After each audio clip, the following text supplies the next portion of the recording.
Hello everyone and welcome back. So today I want to tell you about our Jichinsai, our land tranquility ceremony that we had performed just this past week. The Jichinsai is literally a ritual to bring harmony to the land which you're about to build. Literally translates to land tranquility ceremony, Toko Shizume no Matsuri. In English it's often called the groundbreaking ceremony. Jichinsai is built on the Shinto concept of kami, particularly the kami of the land. While there are various kami that are named in Shinto worship, there is also a more general concept that there are many more kami whose names may not be revealed, but who exist everywhere and in all things. Kami exist in the land, and much of Shinto worship is helping humans to interact with and have a positive relationship with these kami. So in this way of thinking, kami are not necessarily supernatural in that they are not somehow beyond the natural world, but they are the very essence of the natural world itself. Kami can be mountains, rivers, trees, caves, rocks, stones. Kami can also be phenomena such as a storm, wind, or even the feeling of a gentle breeze. I particularly like the idea of futsunushi, who's said to be the sound of a sword cutting through the air. Kami are often invisible to us, but still present in the world. I like to think of it as they are our neighbors, just like those in the houses around us. Just like you might go to a neighbor and ask to borrow a shovel or to help out with a project, one might go to a kami to ask for assistance when you have something big in your life. In this case, we are moving into a new area. We're going to be disturbing the land, changing the landscape, cutting down trees, altering the landscape in myriad ways. Just as we will do our best to ensure good relations with our neighbor, we are doing our best to make sure we have good relations with the kami as well. So the Jichinsai is there to help with those relations. Most of the time, the reason people come to a shrine or a priest is to ask for assistance negotiating the relationship between people and the kami.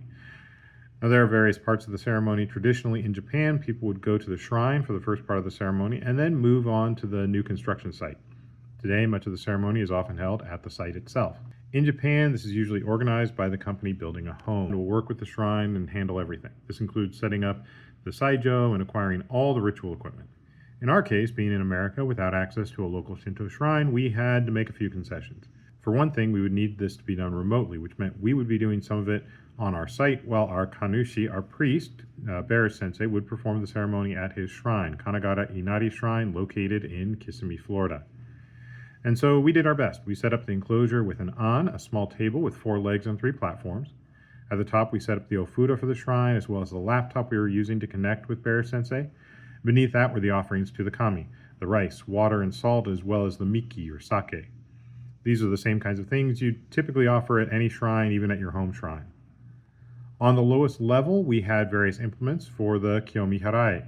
This included sake, salt, and kirinusa, cut pieces of paper, traditionally cut up pieces of the shire, the paper streams that are usually attached to the shimenawa or to the onusa and used in various rituals.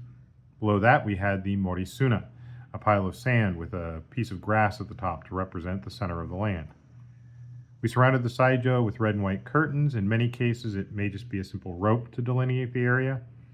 It's important to know the cardinal corners. In ancient times, houses would usually be oriented on a north-south axis. So those corners could be the northeast, the southeast, the southwest, and the northwest.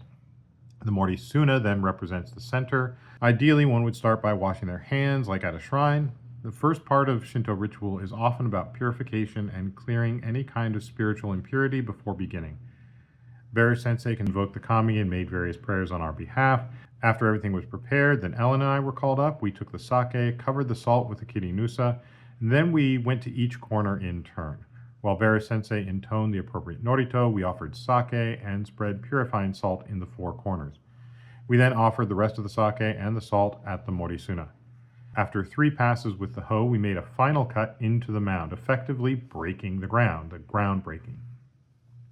After all this, sensei made an offering on our behalf, and that is when we and our guests gathered and offered our prayer by forming all of our hopes for the future of the property and the house and dojo, as well as safety of the construction and all of that. We bowed twice, clapped twice, and then offered our thoughts. There is still one more part to the ritual. We will be receiving the object empowered by the ceremony to be buried beneath the building, ideally below the site of the tokonoma, or the center of the building. That's something we'll work out with the builder and figure out as part of the construction. So that's very roughly what happened. Again, I'm trying not to get too deep into all of this, but just giving people an idea of what happened. The total ceremony was probably took us, I think, about 50 minutes, almost about an hour. And of course, things went maybe a little bit slower, just through the connection, trying to give us the instructions, make sure that we were doing the right things. But overall, took about an hour to conduct the ceremony. And we were very grateful for Sensei for giving us of his time. And we're also very happy that our guests were able to come out and witness this. So we hope that they enjoyed it. This really was done to give us a sense that we were starting off on the right foot, that we were following in the right traditions. And through the dojo, we wanted to make sure that we started off right so that when we build the dojo, we can say that we started off from the very beginning thinking about all these things. So this is just us trying to, again, start everything right, make sure that we have good relations with all of our neighbors, whoever they may be, visible and invisible alike. So that's kind of what we're doing here, and hope you found that interesting. And if you have any questions, feel free to ask us or go over to kannagarainari.org, where you can find more information about Barrish Sensei and about Kannagara Inari Jinja. Thank you very much.